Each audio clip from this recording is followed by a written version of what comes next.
Fala pessoal, tudo bem com vocês? Comigo tá tudo ótimo.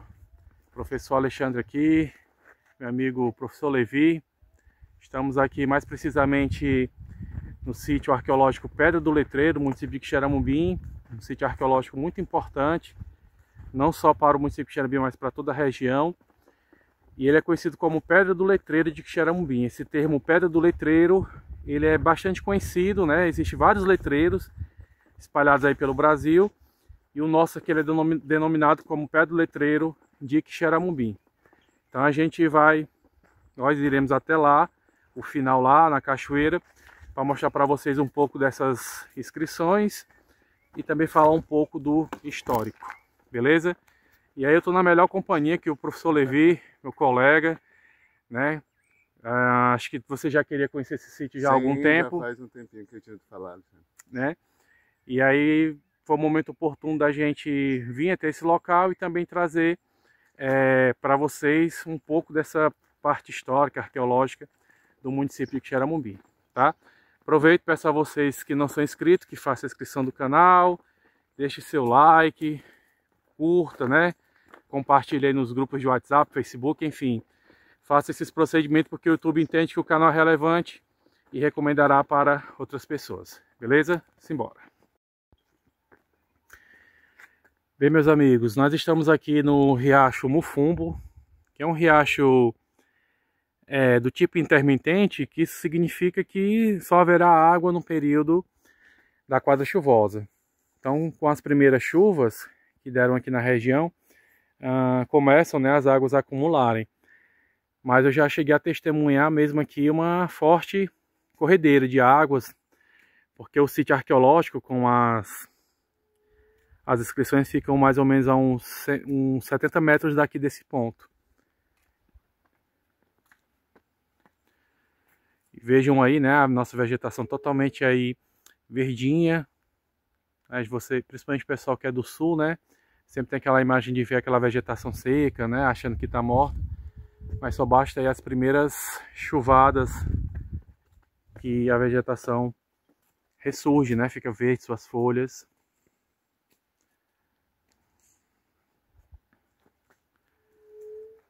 Vamos lá. Bem, pessoal, chegamos aqui na cachoeira do Riacho Mufumbo. Esse local aqui ele é bem impressionante porque ele tem diversas inscrições rupestres do tipo gravura. Existe também os tipos pintura, né? Gravura, eles vão picoteando e aprofundando aqui as gravuras na rocha, enquanto na pintura eles vão criar uma espécie de uma tinta, né, com seiva de planta, sangue animal, pigmentos de minerais, e aí eles fazem uma tinta e aplicam nas rochas. Agora, as gravuras, geralmente elas são feitas nos leitos dos riachos, dos rios, né, como por exemplo Pedra do Ingá, Cânion do Rio Poti, esse aqui do Quixeramobim, é algo realmente interessante. Então vamos mostrar para vocês aqui algumas gravuras, ó. E aí sempre, aqui na grande maioria, são esse tipo aqui que nós chamamos de tridígitos. Desculpa, é um trava-língua. Que lembra muito assim um pezinho de uma galinha, de um pássaro, né? E volta e meia aparece outros que possuem uma outra formação. Mas a maior concentração dessas gravuras, elas estão aqui embaixo. E eu e o Levi vamos já descer para vocês conhecerem aqui a famosa Pedra do Letreiro de Quixeramobim. Levi, você como professor, arquiteto, não é isso? Sim. Né? E você também gosta muito, admira muito essa parte assim, das tradições culturais, indígenas, né? E é a sua primeira vez aqui no sítio arqueológico Pedra do Letreiro. Qual é a sua primeira impressão em relação a esse sítio, né? O que é que isso aqui nos remete e traz também como uma mensagem para a população quixeramobinense? Eu acho que é um patrimônio fantástico. Assim, né? Pra a gente, eu dizer assim, a nível de Brasil, a nível de mundo, né? Uma história aqui gravada nas pedras, né? E enfim, eu agora como morador de Quixadá aqui do Sertão Central, para mim eu acho que é um espaço riquíssimo e que é algo a ser preservado e mantido. E até mesmo é um patrimônio, acho que eu como professor, o Alexandre também como professor, eu acho que a gente pode pensar em espaços para educação ambiental, trilhas com escolas, que eu acho que assim, essa juventude, a população em si, né, ter acesso a esse espaço e ter também uma oportunidade de conhecer um pouco dessa história, né, ou investigar um pouco mais esse lugar, né, tão mágico, tão rico. E eu acho que assim, criando a relação de identidade, gera preservação, né, gera a ideia de pertença, né, para um lugar tão mágico como esse. Perfeito. E como estava falando para você aqui na trilha, meu trabalho de conclusão de curso, o TCC, ele foi feito, a minha área, meu recorte espacial de estudo foi aqui a pé do Letreiro. E eu lembro que na época eu entrevistei umas pessoas da década, nascidos, né, na década de 40, 50, e é muito legal a gente ouvir essa oralidade dessas pessoas, né? Alguns remetem, segundo eles, que isso daqui são inscrições feitas pelos fenícios, né? Povos ali que habitaram a região ali do Oriente Médio, o atual Oriente Médio. Outros vão dizer que foram alienígenas que fizeram isso através de raio lasers. Aí tem uns assim mais brandos que vão dizer que isso aqui era uma espécie de uma meca indígena, né? Uma grande capela, uma grande catedral para eles, e que todos os povos originários aqui dessa região deveriam pelo menos vir uma vez na sua vida deixar uma marca aqui, que são essas inscrições. Então assim, apesar de ter muitas contradições segundo os pensamentos dos arqueólogos, mas nós respeitamos essa oralidade dessas populações, porque isso é o que fica, né? O misticismo, né? Enfim, toda aquela questão da sabedoria local, das tradições. Muitas pessoas têm um elo afetivo, porque quando era criança andavam aqui, tomavam banho nesse rio, vinham com a mãe, com o pai para pescar, lavar roupa, né? Então, enfim, é um local realmente que ele precisa ser preservado e conservado para que as gerações futuras, nossos filhos, também tenham, né, o privilégio de vir conhecer esse local tão belo. Alexandre trouxe uma questão importante, essa oralidade, né? Como é que sejam histórias que não possam ser comprovadas cientificamente, mas marcam o universo local enfim, de informações que estão colocadas, soltas aí, mas que eu acho que é importante também registrar essas coisas, porque, de algum modo, essa tradição oral está se perdendo bastante, né? Com o crescimento das cidades, etc. e tal, né? Ou até, quem sabe, Alexandre, a gente registrar essas conversas. Sim. Né, vídeos e tal, conversar, entrevistar essas pessoas, acho que seria uma atividade bacana. Eu tenho o áudio, mas não tenho o visual, né? Sim. Eu vou depois até me informar se essas pessoas ainda estão vivas, porque já eram pessoas já idosas. Se para nossa sorte eles estiverem ainda vivos e com as suas devidas autorizações, nós poderíamos sim lá entrevistá-las, quem sabe até fazer um vídeo, enfim, um mini doc, né? Fantástico. Porque isso é muito legal. E eu digo isso porque recentemente eu trouxe aqui um grupo na verdade um casal para conhecer aqui o local. No dia anterior eles tinham vindo aqui tentar chegarem aqui sem um guia. E aí eles estavam perguntando os moradores locais, essas gerações mais novas, e eles não sabiam responder o que era Pé do Letreiro, muito menos sabem onde é que fica o local. Então, se você pudesse voltar 30 anos no passado, todo morador saberia lhe informar e lhe levaria até esse local. Então, isso é preocupante porque vai se perdendo, vai se perdendo, vai se perdendo. E isso dá margem para que no futuro aí algum bloco econômico possa comprar, lotear isso aqui, não sei, barrar e destruir esse patrimônio cultural tão belíssimo. Ou até barrar o acesso, né? Pode preservar e criar um acesso restrito, né? Gentrificar o espaço e etc. Exatamente. E aí, antes da gente descer, Levi, ali para onde tem a maior concentração das inscrições, eu queria mostrar uma coisa muito interessante que eu descobri juntamente com um amigo meu, professor de física, o Aldacélio. O Aldacélio que esteve com a gente lá naquele acampamento lá. Que aqui, eu falei para ele que tem 3 asteriscos. Deixa eu só localizar porque tá nessa época da chuva e se formam uns lodos. Mas tem um asterisco aqui. Porque eu acho que vocês não vão conseguir ver porque tá se apagando. Tem um aqui, um outro asterisco bem aqui, ó. Tem essa bolinha aqui no centro e ele se afasta. 1, 2. E eu acho que um bem aqui, Levi, por aqui mais ou menos. Aqui, ó. É porque vai se apagando, né? O intemperismo vai lavando e vai deteriorando. Que aí é uma sequência de 3 estrelas que ele disse que faz justamente um alinhamento com o cinturão de Órion, né? Com a famosa Três Marias, né, que a gente conhece como Cinturão de Órion. E esses asteriscos, na época eles não sabiam que estrela é desenho de 5 pontos, é uma coisa nossa, né? Então eles fazem esses asteriscos porque eles observavam os astros e via aquele A interpretação, né? E aí, Levi, tem aqui um asterisco, 2 e 3, que estão justamente alinhados aí com o cinturão de Órion. E imagino, Alexandre, assim, naquela época, assim, a ausência de energia elétrica, esse céu estrelado, né? Porque ainda hoje aqui é um espaço mais afastado, mas... Exato. Mas como isso podia ter essas conexões que a gente não consegue ter. Isso. E eu já cheguei a visitar sítios em Sobral e no Rio Grande do Norte, sítios arqueológicos, que você tem sol, você tem lua, né? Você tem estrelas também, que são esses asteriscos, né? A própria Pedra do Ingá, que fica lá na Paraíba, tem gravuras também que no topo de uma rocha lá, que é como se fosse um mapa estrelar, né? E que são gravuras similares às que temos aqui, né? Que remetem até mesmo de ser dos mesmos povos que habitaram essa região, né? Então, assim, algo interessante que você pode trabalhar na chamada astroarqueologia, né? Ok? Então, sem mais delongas, vamos lá, né? Bem, pessoal, falar para vocês aqui de um talvez digamos uma lenda, mas que é muito difundido entre os moradores da zona rural, aqui no sertão cearense, que é a pedra corisco, a pedra de raio. Não sei se vocês já ouviram falar nesse termo.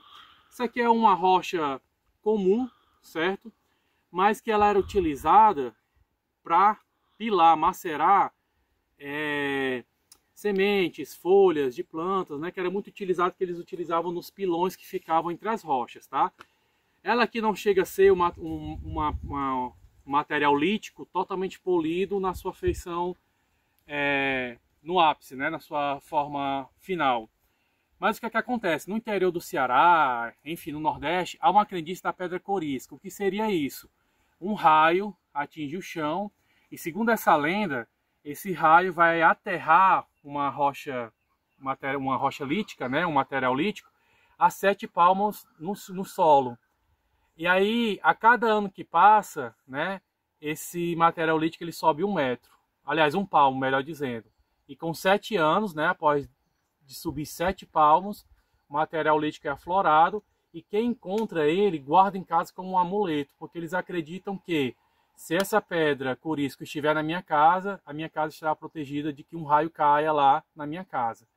Mas o que se sabe é que, na verdade, pedra corisco são materiais líticos, mão de pilões, lâminas de machado, que eram materiais que eram trabalhados e polidos pelos povos originários para as mais diversas atividades, como eu disse, para macerar alimentos, sementes, folhas nos pilões, ou as lâminas de machado para ajudar nos cortes com a madeira, corte da carne da caça, etc. Tá? Então, trazendo para vocês aqui essa informação sobre o que é a pedra corisco. Bem, pessoal, chegamos agora aqui na cachoeira do Riacho Mufumbo. Eu vou já virar aqui a câmera para vocês, para ter uma melhor visualização. E aí eu vou falar um pouco da história dos arqueólogos do Rio de Janeiro que vieram aqui em 71. Por que é que essas inscrições estão pintadas de branco e outras não estão? Eu vou explicar tudo para vocês aqui, que às vezes gera muitas dúvidas, né, das pessoas que visitam aqui, conhecem, pensam que são pinturas rupestres, mas não são, tá? Então eu vou virar aqui a câmera e para 0.5. Pronto. Então nós estávamos aqui em cima, né? Essa cachoeira, esse paredão, melhor dizendo, ele tem em torno de uns 4 metros. E quando nós estamos num período onde tem uma boa carga de chuvas, né, de pluviosidades, aqui se forma uma cachoeira lindíssima e aqui um lago. Então o riacho ele segue, é um riacho intermitente, né? Só haverá águas quando houver chuvas, né? Não é aqueles rios que são perenes, né? Tem água o ano inteiro. Então o que é que acontece? No ano de 1971, vieram um grupo de arqueólogos aqui para Quixeramobim, liderados pelo professor Alfredo Mendonça e Milton Parnes, no auge da ditadura militar. E naquela época estava havendo uma explosão de aventureiros para pesquisarem sítios arqueológicos. Nied Guidon foi para o Piauí, André Proust ficou ali por Minas Gerais, Bahia, e esse grupo veio aqui para o Quixeramobim. Eles fizeram visitas técnicas e trabalhos técnicos em Quixeramobim, Quixadá, Boa Viagem, Madalena e Baturité. E o acampamento deles ficavam a mais ou menos aqui uns 100 metros, né? Daqui desse ponto, da Pedra do Letreiro, e contou mais ou menos aí com uma equipe de quase 100 pessoas, entre arqueólogos, técnicos, motoristas, cozinheiras, lavadeiras, mateiros, enfim, eram bem misturados. Parte era do Rio de Janeiro e outra eles foram contratando aqui pela região mesmo, os mateiros, taxistas, lavadeiras, cozinheiras, né? E aí eles vieram para fazer uns estudos aqui. E aí a população, Levi, sabendo que esses arqueólogos iam vir aqui, porque eles vieram, esse grupo de arqueólogos, através do senhor, poxa, agora me faltou o nome, não é Marum Simão, é o irmão dele, eu vou colocar o nome aqui embaixo, que se correspondia com eles por cartas, e esse colecionador, ele tinha na sua casa vários materiais líticos, materiais arqueológicos, era um curioso e gostava muito, e com isso ele ficou correspondendo através de cartas com esses arqueólogos até que eles vieram em 71. E aí os moradores pintaram todas essas gravuras aqui, né, para ficar aparente para eles conseguirem visualizar quando fossem fazer as contações, né, o quantitativo de gravuras que tinha aqui nesse local. Então Milton Parnes fala em uma das suas entrevistas que ficou decepcionado porque isso aqui foi uma espécie de uma depredação. Então eles não eram para ter pintado, eles pintaram com tintas, né, à base de cal. Né? Então ele disse que foi uma depredação, mas de uma forma assim inocente, porque o pessoal não sabia. Né? E por que é que esses ficaram e esses foram removidos? Porque aqui, como eu disse para vocês, é uma cachoeira. Então quando a água passa, lava, é uma tinta à base de água, retira, né? Essa daqui, como as águas não chegam e não tem cachoeira, elas ficaram aqui. Então acontece, às vezes, das pessoas acharem que isso aqui são pinturas rupestres, mas não são. Aqui a gente já tem uma outra depredação que as pessoas estavam tentando tirar aqui, ó. Lixando, fazendo alguma coisa, né? Então é melhor deixar o que tá. Acho que piorar só vai deixar mais estragado o sítio, né? E aí, Levi, tudo isso aqui, ó, que nós estamos vendo são inscrições rupestres. Eu vou te mostrar agora aqui uns que eu acho mais icônico, que você vai gostar. É quase um livro, né, Alexandre? Assim, na pedra. Isso. Bem aqui, ó, vou botar o dedo aqui e depois eu vou me aproximar. É uma serpente, ó. Que é essa daqui, ó. Tá vendo, ó? Se você olhar de longe, ela é uma serpente. Porque em sítios arqueológicos, principalmente esses que são colocados nos leitos dos rios e riachos, diz que é muito comum ter essas inscrições de serpentes, né? Nesse local. Mas aqui em cima, ó, tem um que é bem... Ó, que como se fosse uma grelha. 2 círculos concêntricos ali verticais. E aí os moradores aqui dizem que ali é o Espírito Santo, o Pai, né? Já entra nessa parte mais cristã, né? Tem essa outra aqui que parece um garfo, né? Um tridente. Enfim, então são várias local.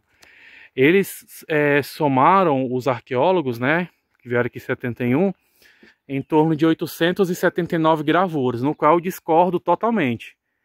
Que eu acho que eles contaram, tinham tantos que eles cansaram, porque se você juntar esse painel aqui, as inscrições desse painel, com o que está a montante e o que está a junçante aqui nas minhas costas para trás, dá mais de 1.500 inscrições tranquilamente. São várias.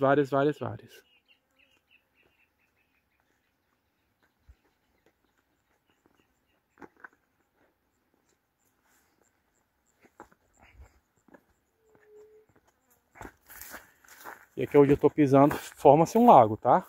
Aqui se forma um lago. E eu vou virar aqui a câmera para vocês verem de longe o sítio, ó. Tem esse paredão rochoso. E aqui no centro, onde o professor Levi está vindo aí, se forma água. Fica uma lagoeta. Impressionante, né?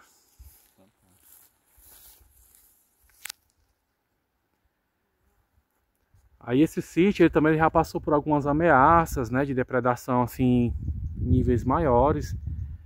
Mais recente foi a possibilidade desse sítio ser destruído pela submersão das águas de um açude. Porque todo esse redor aqui, ela existiam árvores de porte arbóreo, né? E aí o pessoal da região vinha, fazia aqui piquenique, churrasco, peixada. E aí o proprietário desmatou, e além de desmatar, ele construiu uma parede de um açude, que quando ele tivesse na sua capacidade máxima, ele ia encobrir essas gravuras, ia ficar acima aqui da parede, né, da cachoeira. E a gente tem que deixar bem claro que sítios arqueológicos pertencem à União, né?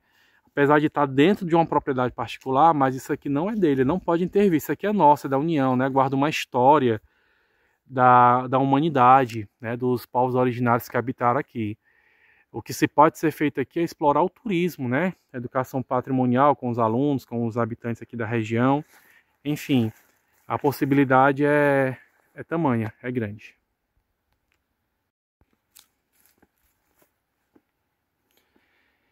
E aqui é o outro lado da cachoeira. Nós estávamos ali e atravessamos. Aí nesse meu lado direito aqui também tem, ó, pinturas à base de cal, pintura da cor branca.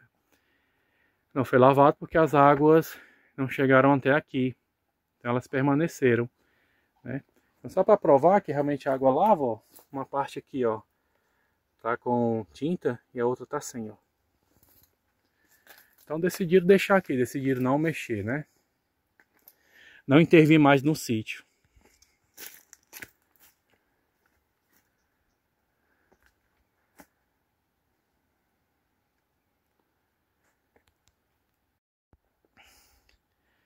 Enfim, meus amigos, retornamos aqui para finalizar o nosso vídeo.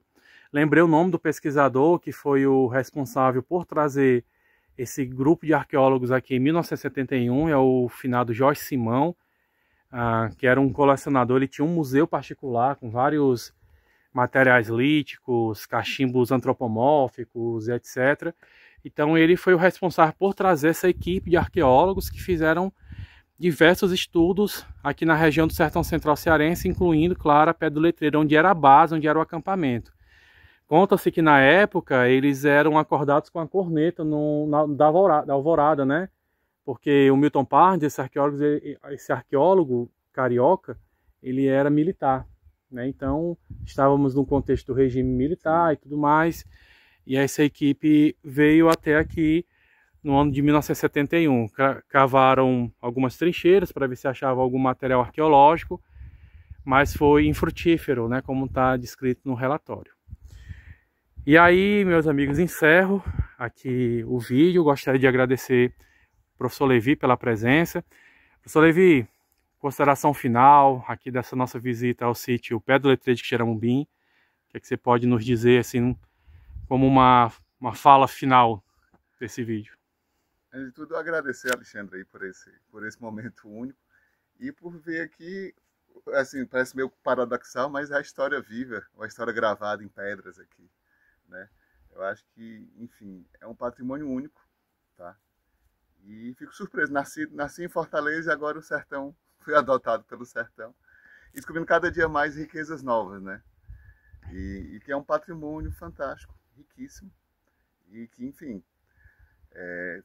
propostas, desenhos, possibilidades da gente, até mesmo como o IFCE, Casa de Saberes, enfim, Secult, todas as instituições aqui ligadas ao Estado, município, que possa se unir para manter isso aqui vivo e criar uma identidade, né, uma apropriação da própria comunidade como patrimônio mesmo. A gente traz como intelectuais a questão do patrimônio e tal, mas, enfim, a comunidade precisa se apropriar desse lugar.